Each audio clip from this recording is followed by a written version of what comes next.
Hello and welcome to our next episode of Community Building with Brett. My name is Brett Heeman with Cowork Collective, and today I am sitting here with Murray Bishoff, a longtime reporter for the Monett Times. Some would call him a historian of Monett. And we're going to talk about what it looks like, not just as far as community building from where Monett has been and where Monett's going, and how does community building really play into that overall vision. So let me go ahead and introduce Mr. Murray here, and I'll share a few details about him. So Murray has been a published writer since 1971. How many years is that, 50? 54? Yeah, it's 54 now. He served as a reporter, photographer, editor, and columnist for the Monett Times in Monett, Missouri since 1988. Winning numerous state and national awards. He earned 9 5-place awards for reporting from the Monett Press Association's annual newspaper betterment contest. Here recently, in 2016, about 9 years ago, one of his columns was judged second best in the nation in the International Association of Weekly Newspaper Editors Golden Quill contest. His research into local history led to groundbreaking reports here in the Monett area on racial injustice, and his appearance in 3 documentary films, Banished, The Green Book, Guide to Freedom, and Homeland, Immigration in America. Murray has made frequent public speaking appearances discussing these and other topics of local history. He wrote extensively on local historical topics in the Connection magazine, and he also served on boards for museums in both Monett and Pierce City, where he and his wife Julie live. On the 30th anniversary of his service at the Monett Times, the city of Monett awarded Murray with the key to the city and actually declared his anniversary, which is this month, January 25th. Yes. So remember that, as the Murray Bishoff Day. So in 2021, he was awarded the Monett Area Chamber of Commerce's Community Service Award, which is the town's highest honor.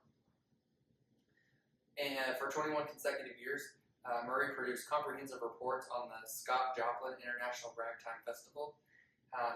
Has been a featured speaker on Ragtime composer, publisher, and has been a featured speaker on Ragtime composer, publisher, and Pierce City, Missouri, Theron Bennett. A music lover, Murray has served on the board of the Ozark Festival Orchestra, a local classical music orchestra based in Monett since 1989. He's been responsible for much of OFO's publicity and program books.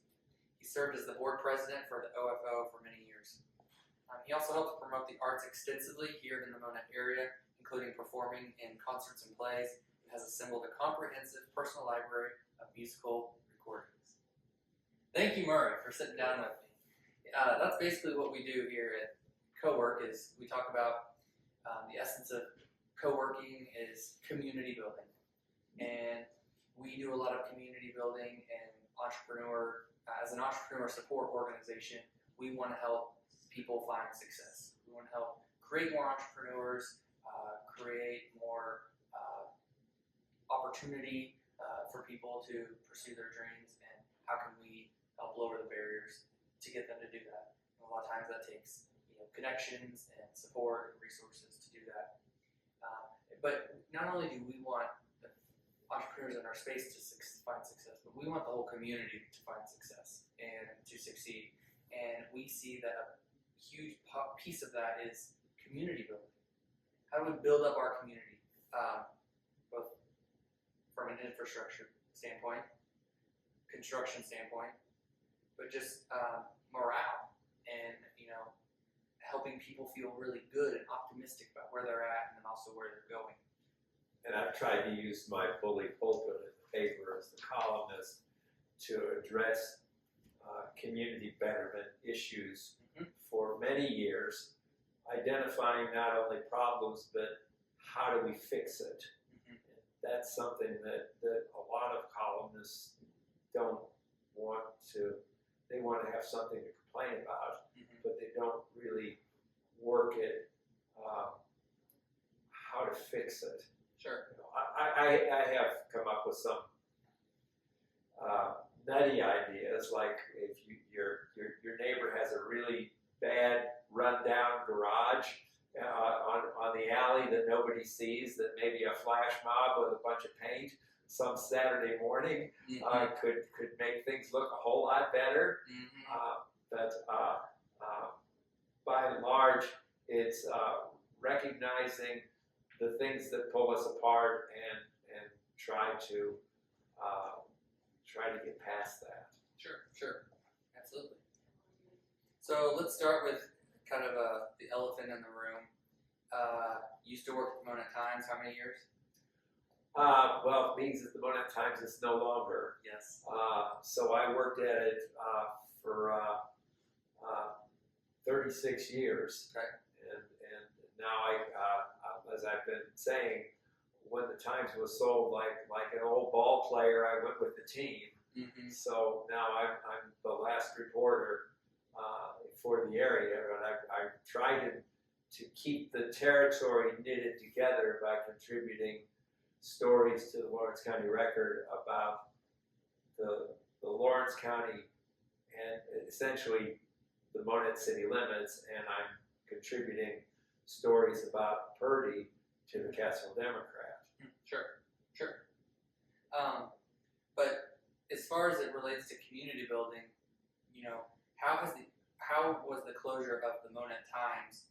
How did that leave a lasting impact on how we build, how people stay informed on what's going on in their own community, and making sure that people are given accurate and timely information on what's going on? Well, we've been in a progressively more difficult situation as the paper has fallen to from 6 days a week when I started down to a weekly when it closed, and the loss of the magazine connection was a real showcase for what people did. So we had a reliable voice that people could regularly tap into, where they knew that they would find out about meetings and deaths and the issues that not only were being talked about, but say like, gee, why is that guy digging in the street out here? No idea. Right. We would find those things out. I always said that to be a good reporter, you needed to be the most curious person in the room. Sure. And so I would, for years, I worked what I considered to be the 10 to 9 shift. And a lot of stuff happened in the evenings. I got a lot of wreck pictures, a lot of fire pictures later on at night, because I was the only one who was there. Yeah. But we were there, and that's the reputation that the paper earned as the conduit of information. So without the paper, all of that is much more difficult. Yeah. Just even getting word out about your meeting.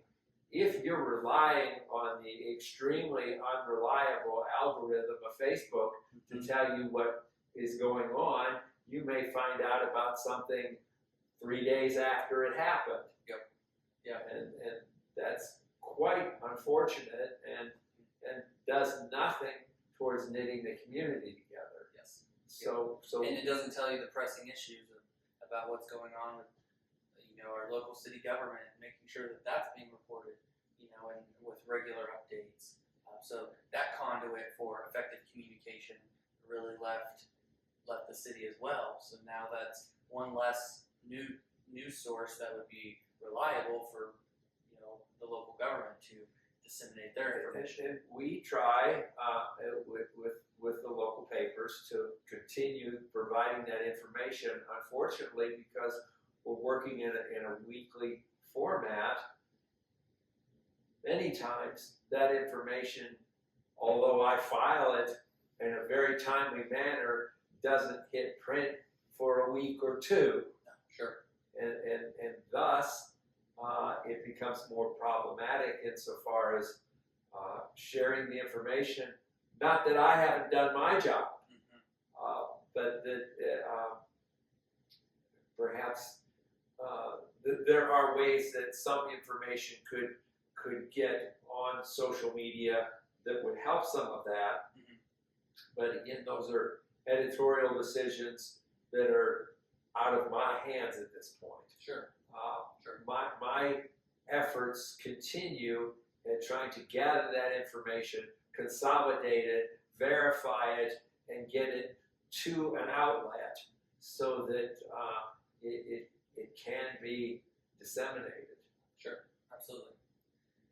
So, newspaper, big key topic. That was definitely kind of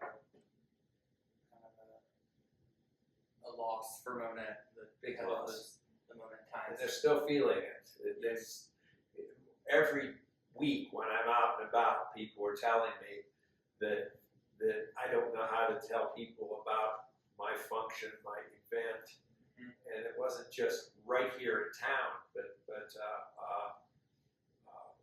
we would, of course, my territory was from Verona to Pierce City to Purdy to Freistadt, Mhm. and if there was something out there, you could count on it being in the paper. Sure. Sure. I mean,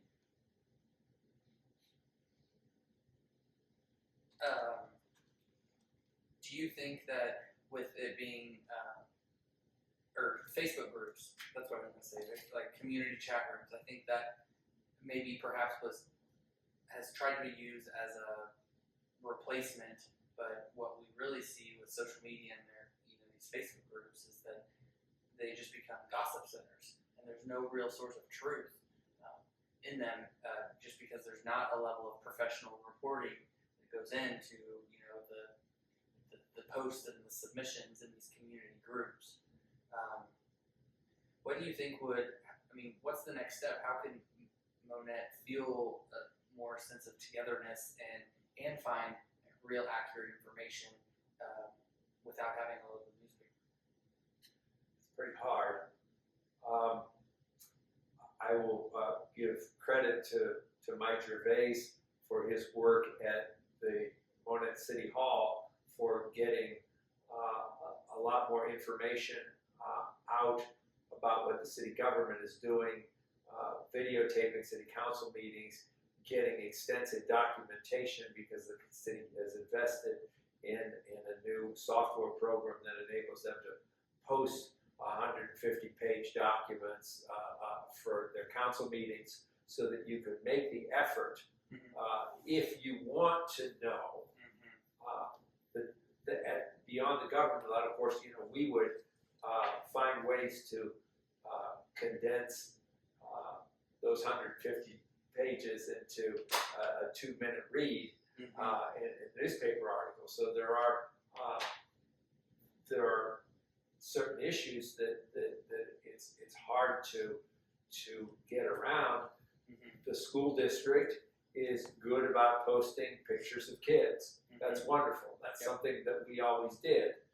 But like any organization, all of those groups are going to promote themselves, and they're not really going to talk about their challenges. What the school district refers to as a weakness, they call it an opportunity for growth. You have to know the doublespeak to recognize what is actually there. And so, yes, we're very happy when they can point to where they're being successful. But we also want to let the public know where the issues are, where the struggles are, and if the faculty, for example, has been saying year after year after year, please do something about retaining faculty. Don't chase everybody off. Don't give them reasons for why they want to leave. Okay, then we can remind our readers that this is an ongoing trend that has been repeatedly said by those folks. Yeah, and who's holding the Board of Education accountable for making sure that those efforts get done? That's what people want to see. Right. So there's a certain way that we would apply a critical eye to what we saw. In the current environment, you are certainly able to promote and champion your own effort, and that's a good thing. Yeah, at the same time, people are becoming not only more comfortable with not sharing, but also becoming more intolerant of any kind of criticism. Sure. We come out of a period when major industries in Monett were eager. There was a competition between EFCO and Miracle as to who could have the next thing in the newspaper. Mm-hmm. Now they won't talk to you at all, Mm-hmm. so you don't find out anything. Mm-hmm. More than once, when an industry did not want to talk to me, Mm-hmm. I called OSHA first before they got around to telling them that we had an accident here. Oh. They didn't like that. Yeah. But their job is to take care of their business. Mm-hmm. Okay? Yep. You call OSHA, Mm-hmm. you know. And if the newspaper guy calls OSHA first, whose problem is that? Yeah. So it's better to be open with your constituency, Mm-hmm. the public, let them know what's happening. And it gives you a moment to control that narrative on some level. Absolutely. Absolutely. Because that's what we give.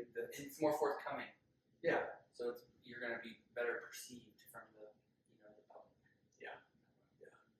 So you have to be open to taking the knots, Mm-hmm. the hits that will come when you're in a difficult situation. Sure. But if you're simply going to take the position that we just aren't going to talk because we don't have to, then we fall back into these isolated little, well, it's our world and not yours, so, buzz off. Yep. And that doesn't, it moves far from the kind of community Mm-hmm. that we used to be. Yeah, sure. So tell us about, let's hit on some big issues since we focus in this space so much with entrepreneurship. I want to take a stab at I believe what is a barrier to more entrepreneurship. Our space being located downtown, a big barrier to development is just the flooding. So how do you believe that the Monett community needs to deal with an issue such as that and reimagining what downtown is and can be? Well, first To of bring all, people together. we need a consistent strategy for how property owners deal with their property. Sure. There are 10 different types of floodgates Mm-hmm. on Broadway, and 8 of them don't work. Mm-hmm. Yep. Now, if we had a consistent, successful strategy, let's put this in at every business that is prone to getting flooded, Mm-hmm. and we can keep the water out of your building, Mm-hmm. then we would be getting ahead of that. Mm-hmm. I have consistently pushed for a different type of flood control strategy Mm-hmm. that would cost a lot of money, Mm-hmm. but it would divert the water to the south side of the railroad tracks at Chapel Drive, rather than let it all come down here on top of what comes down north of Cleveland. Oh, sure. Mm-hmm. Because after you get to 13th Street, the water pretty much crosses the north side of town and doesn't come to Broadway. Yeah, sure. if we can't get rid of the flooding, and it appears that we can retard it, but we can't eliminate it. Yeah, without spending $15-20 million. Well, yeah, and even so, because the railroad put these towns in valleys. The Monett is a bowl, and when the bowl fills up, and it can't drain any faster than it can flow down Clear Creek, it's gonna fill up. Yep. And there isn't anything you can do about that, particularly when you get the water coming in from more than 3 directions at once.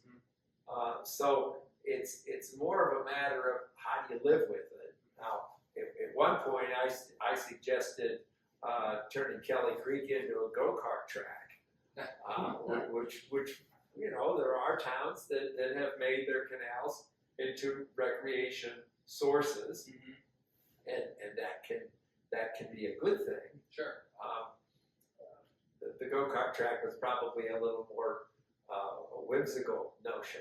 Sure. But there's stuff we can do with the creek. Yeah, absolutely. We don't, but there are ways that you could take advantage of what you have. But I think that stopping the buildings from flooding and the city investing in sharing technology that works, and I think ASI made the metal floodgates that you could just drop in place at UMB Bank, and I think Runners uses them as well. Those work. Now, the Monett Times building, nothing worked there. No. Well, they had those rusty metal gates. Well, that was a bad idea from day one, and the unfortunately the EFCO door frames fill up with water. The last flood that I was in, I stayed in that building through the duration of the flood to see where the water was coming from. Yeah, where did it come from? Well, it came from the door frames. No. But the one time that place did not flood was the one time that I caulked all the doors shut that night. And my coworkers were so angry with me the next day because they couldn't get in. Yeah. But I stopped the flood, and nobody ever did after that. Yeah, they should have been thanking you. They should have been, because I saved them from having mud all over their floors. Yeah. Oh, I can't imagine having to clean that place up after a flood.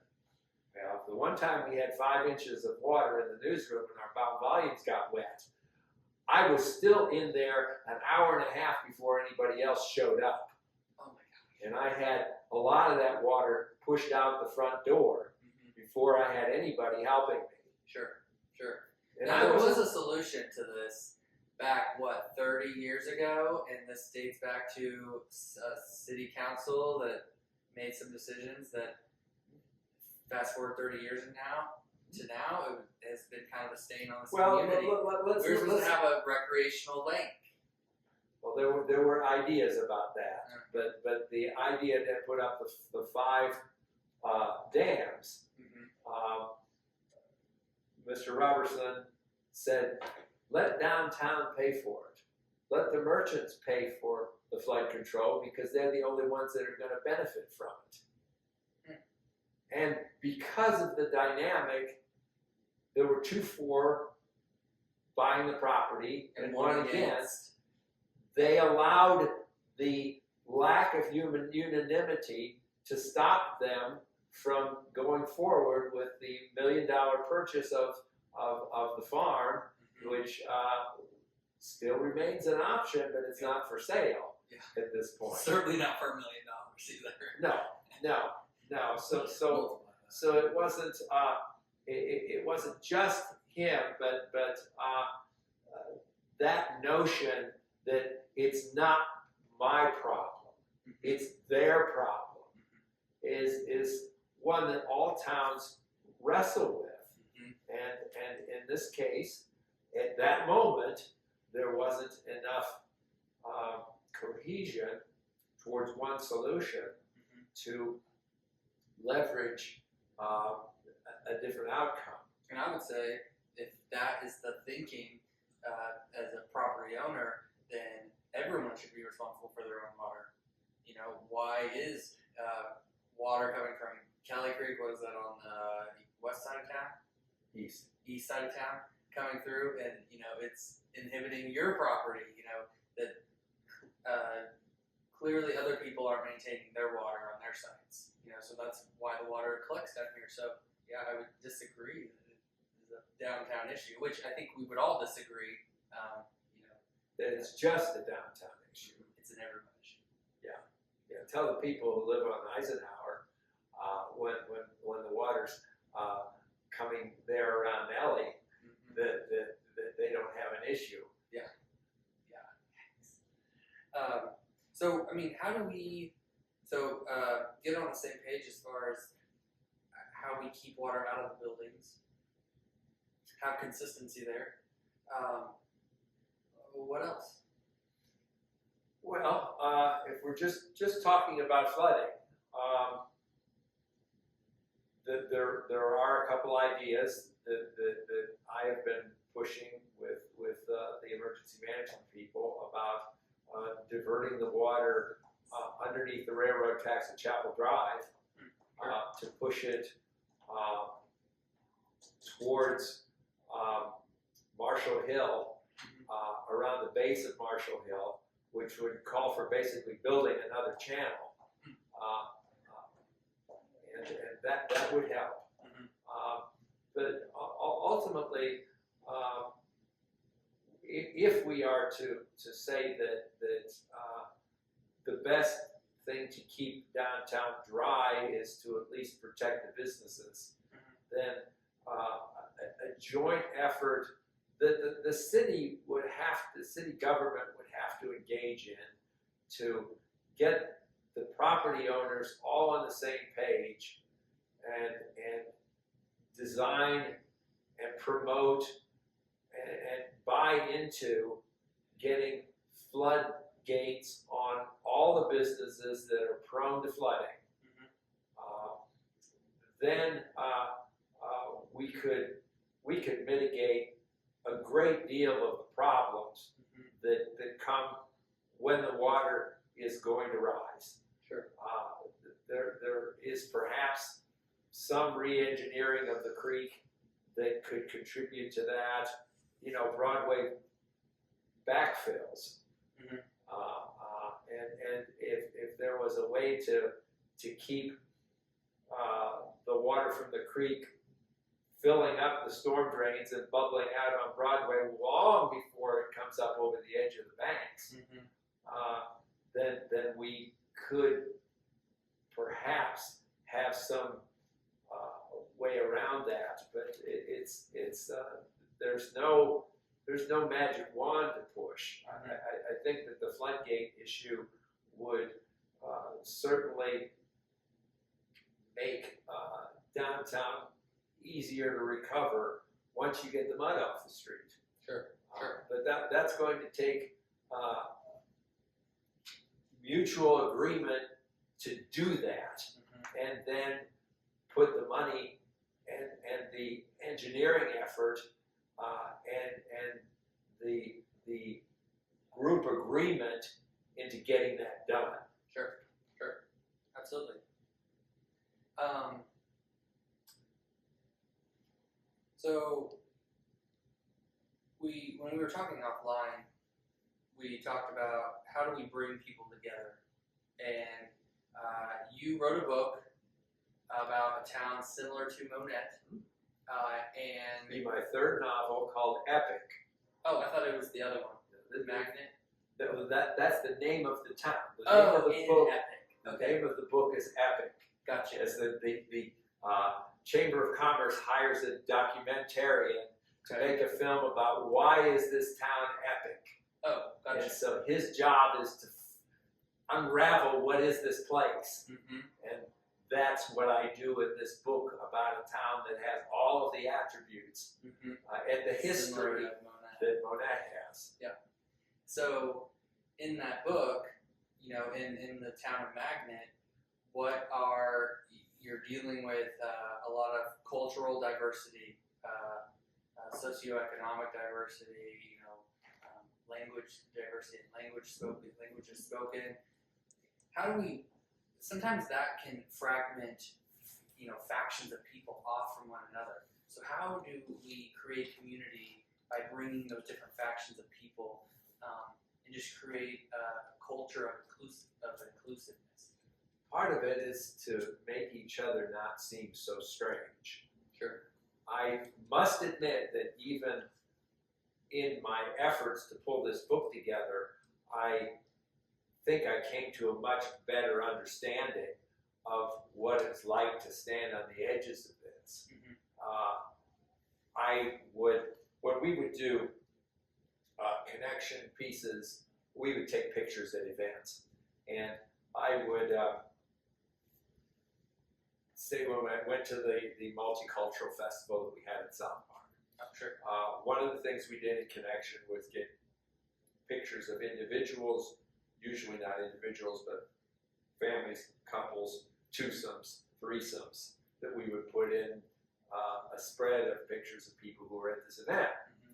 So I found in an event like that, the people who were there were, the ones who were there would be the members of the Hispanic community, mm-hmm. and they would not be particularly, they wouldn't all know me. Mm-hmm. And when you do your job for 30 years, everybody knows you in town, whether you know them or not. Sure. But I could always find a high school teenage girl who knew these people, who could talk to these people, who would talk them into letting me take their picture. Oh, sure. And then spell their names for me. Because if I can't understand their names, I'm certainly not going to be able to spell it. Yeah. So when you can get past that barrier that these people were so much different than all the rest of us, mm-hmm. that as the one character in my book says, look, I've lived in this town for 30 years. Mm-hmm. I have lived in this town longer than those kids who are in the high school. Mm-hmm. They think this is their town and not my town. It's my town. Mm-hmm. More than it is their town. Yeah. Now, when you get that in your head, then you say, well, these people aren't so strange. Mm-hmm. And yes, working past the language issue can be a bit of a struggle, mm-hmm. but it can be a lot less of a struggle than you think, mm-hmm. Particularly as the people who have grown up here are now in their 30s and 40s, and they don't have a language problem. So give them a chance. Mm-hmm. Now go shop in one of these stores that you might not otherwise go into. Mm-hmm. There are communities within the churches where you can interact more with people who don't look exactly like you, mm-hmm. and it does take a bit of an effort. Mm-hmm. Sure. But we can work through that. We did work through that when I came here. The Filipino doctors had been here for Dr. Apostle, Dr. Cruz, Dr. Montalongo. There were originally 6 families. They had been here for 20 years, almost, by the time I got here. And I still recall an old-timer who was running a junk store in town referring to the doctors as pineapple pickers. Wow. He didn't know. I mean, he should have, but come on. Yeah. I mean, these are highly professional people terminal degrees who saved your hospital, mm-hmm. and he's still talking like that. Yet it was the kids of those Filipino doctors. Once they worked their way through the whole school system, they were just like everybody else. Mm-hmm. The barriers break down when you interact with people every day. Yep. And that's what you do in high school. Even though there are the Hispanic kids may prefer to all sit at the same table at lunch, you still interact together, and that's where those barriers start to go away. We have to do the same kind of thing, and not just live in our own little bubbles. And once you get past that, a lot of other differences won't seem to be such differences. Sure, absolutely. I want to ask you about your vision for Monett. You, as a historian, you've seen where Monett's been. You've seen the great wins and the great losses and over the history of the course of Monett to bring it to what it is today. What's your vision? Well,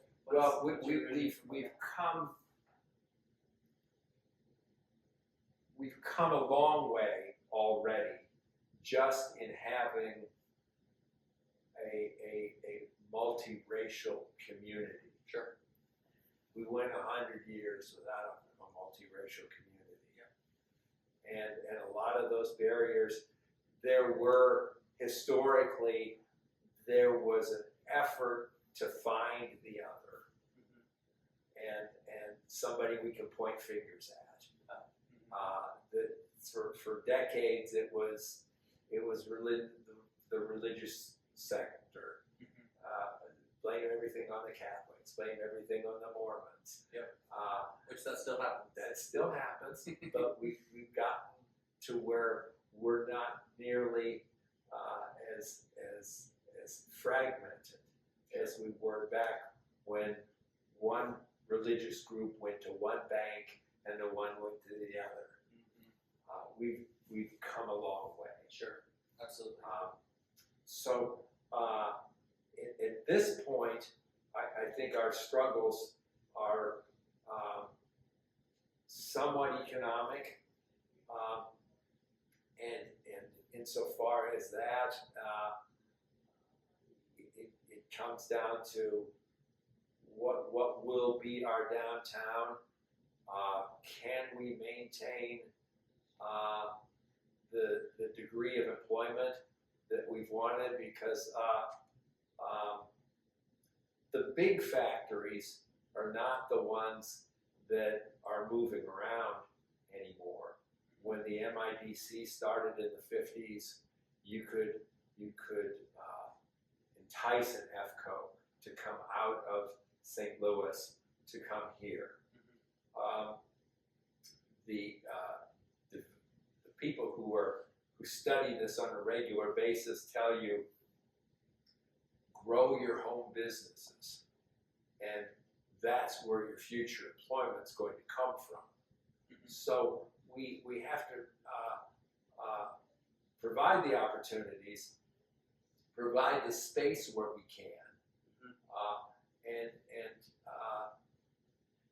I don't think that it's so much of a tax incentive issue through government. I think it's can we find the right party, the right place. We've heard business people in the food service industry say it's difficult to keep a restaurant going because we don't have the workforce. The young people, many young people are so busy with so many things that they shy away from getting those jobs if they don't need them. And the workforce volume has always been a detriment to Monett's industries. And we are better than we were. We draw people from surrounding communities to make up for the holes. But they wouldn't have had a third shift at FCO without the Hispanic community coming in here. Sure. So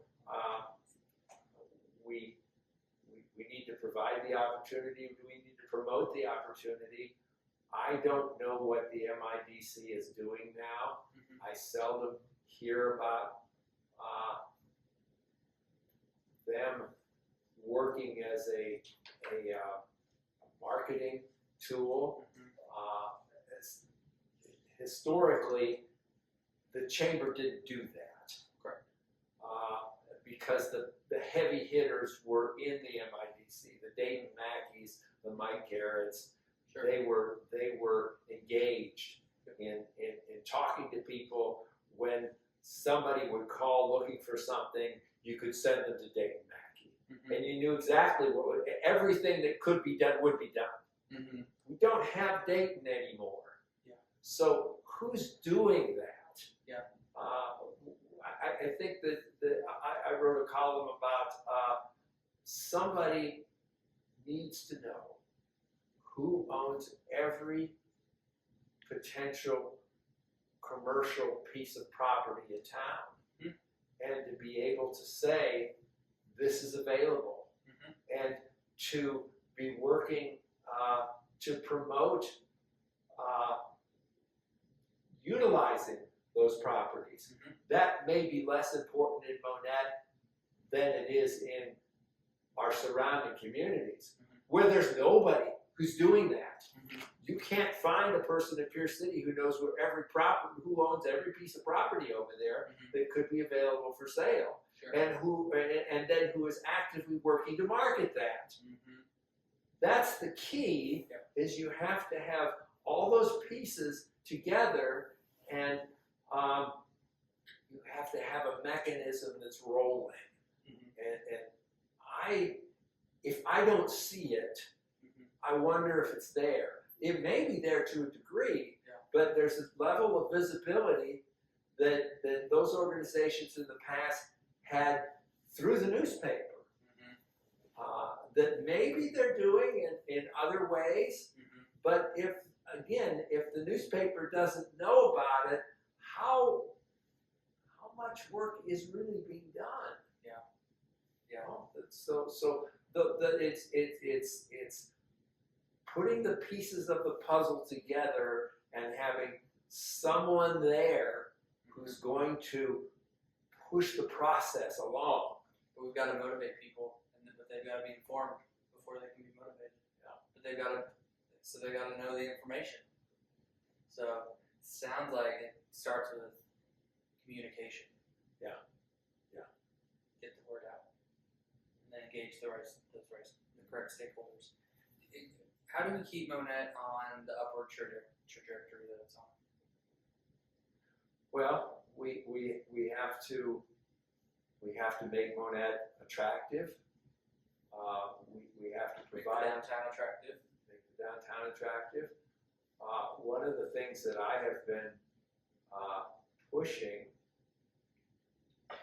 because in my new job, I've been covering city council meetings in Republic.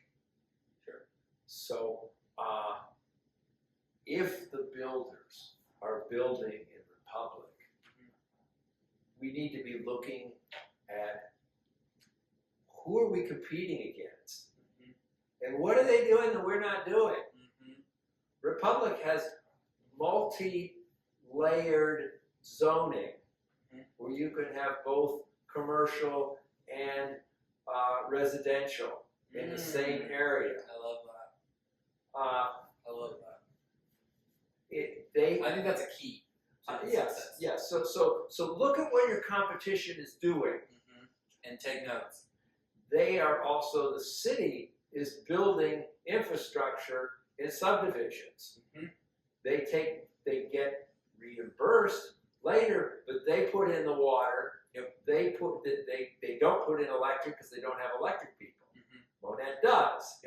They put in the streets. Monett has always been, the developer builds the whole subdivision, and maybe we'll give them a break on the utilities when they sell the lots. We got to be a lot more aggressive if you want more. You look at what Republic's doing. They've got 12 active subdivisions up there. We just, the plan, just last night, the city council approved 2 new subdivisions. One is in it's zoned industrial. It's something that Sam Green owns, and he will probably make it commercial, but it's zoned industrial because everything around Walmart is zoned industrial. Sure. And the other one was just for four lots of private property that was it's just going to be a couple of houses, and then we have to push the process forward. Absolutely. So you need your workforce, you need to have attractive things, and as we've been talking, I wrote a column for next week's paper talking about what do we do about downtown. Mike Brownsberger said during the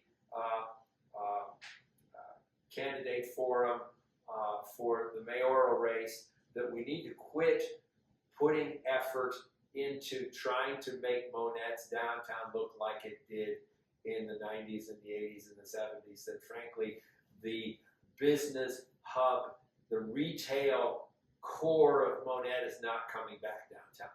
Sure. Yep. So we need to be, he said, putting the effort into making it a service center. Places for people to go and do things after hours. Like as Debbie Berger had said when she opened Mocha Joe's, think of Dixon Street in Fayetteville, where there's this concentration of clubs and restaurants and entertainment facilities that as a core draws people. I think we're past the tipping point of where the concentration of businesses we have downtown now is powering everything else. We just don't have enough here now, so we're really at a tipping point as to which direction downtown is going. Yeah, sure. And I think that we can do things about that. It's the city has relied on entrepreneurs on their own getting things started, and things like that have worked to a degree. This work collective has done that kind of thing, and that's great for this block. We need it for more than this block. Sure. And Thad Hood is doing his darndest to try to get some upper level housing going, and we still have not a good solution for getting people out of second story buildings for fire escapes. We got away from that, and now the building codes say you gotta have it if you're gonna have housing up there.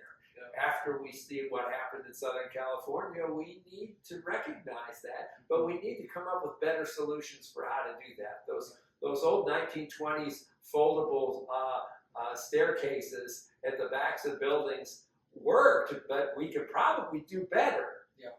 I remember seeing an old 1920s school in St. Louis that had a chute that the kids loved to go down the chute because it led to their playground. Yeah, I'd go down the chute. But we can do things like that. Sure. You got to keep people from moving into your chute. We have homeless issues, but nonetheless, there are things we can do to make our buildings more habitable, and we need to be imaginative and energetic about it. Unfortunately, a lot of our city leaders have fallen into the rut of moving at the speed of government. Yeah, just very fast. And that is slow. And it doesn't get any faster. If you get comfortable going at that speed, because nobody's lighting a fire under you to do anything else, then we don't see change at pivotal moments. And Monett has historically made those investments in times when money was tight, and thought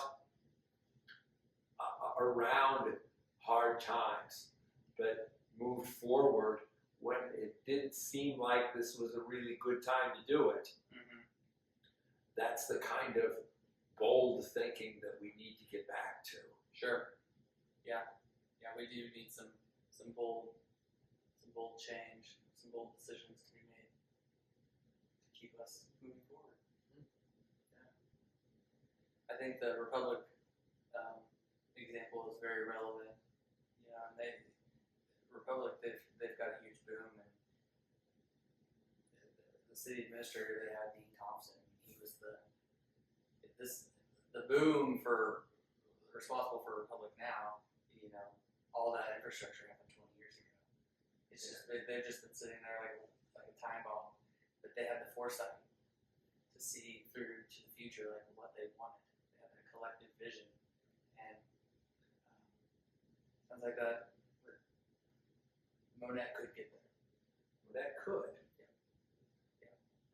Engage the right stakeholders. Well, Murray, I appreciate you coming on here and kind of talking about community building and some of the barriers and opportunities that we have here in Monett. How do we just keep the town growing, moving forward, supporting entrepreneurs?